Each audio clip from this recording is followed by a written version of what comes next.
Hey guys, how are you? Hope you're all doing very well. This evening I'm going to be doing a review of a horror film from the USA, English language, released in the year 2011, directed by Adam Wingard, and this film is called You're Next. And the story to You're Next is as follows. One of the most terrifying films in years, You're Next is a fresh twist on home invasion horror. When a gang of masked, axe-wielding murderers descend upon the Davison family reunion, the hapless victims seem trapped, until a mysterious guest of the family proves to be the most talented killer of them all.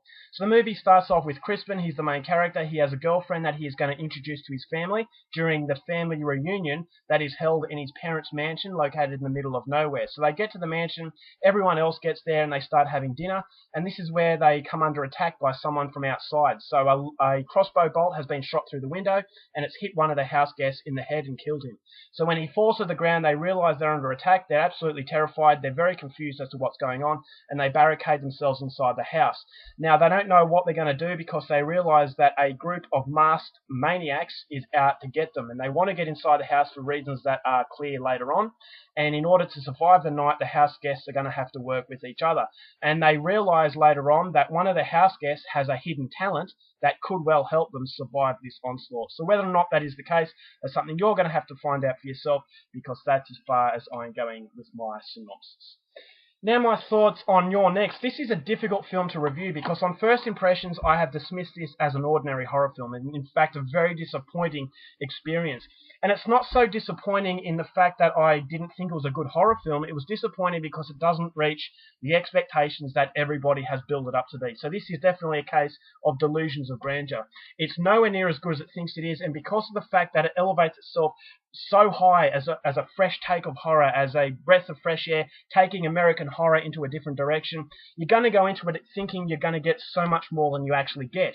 And because you're so disappointed that the end result doesn't match the hype and the expectations that you set, you think you can be tricked into thinking it is a bad film. So a lot of people are going to do that, I think, and in reality, if they went into it expecting just a fun, simplistic ride, you get so much more out of it. But it's that expectation level that is its ultimate killer. And that is what killed the enjoyment for me, because I was always waiting for that big twist that would warrant all this hype that has been surrounding it. But I just didn't get the hype, to be honest. I thought this was just an average horror film, and it's done very well. Don't get me wrong, I'm not saying it's a bad horror film, but based on the expectations versus reality, it is a bad horror film because it comes nowhere near it.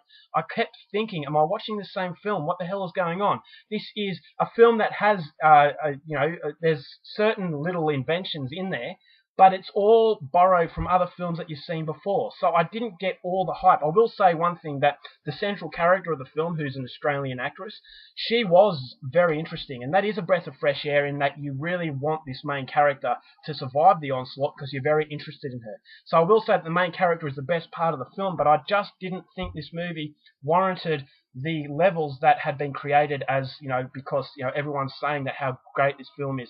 I just didn't get that, and as a result of that, I dismissed this, and I was tricked into thinking this was a bad film.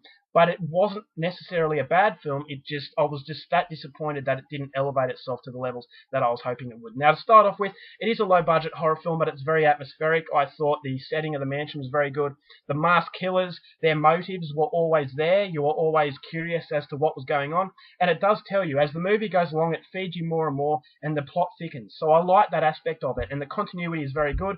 I thought the psychological aspect of the first half matched very well to the gore effect that the second half had.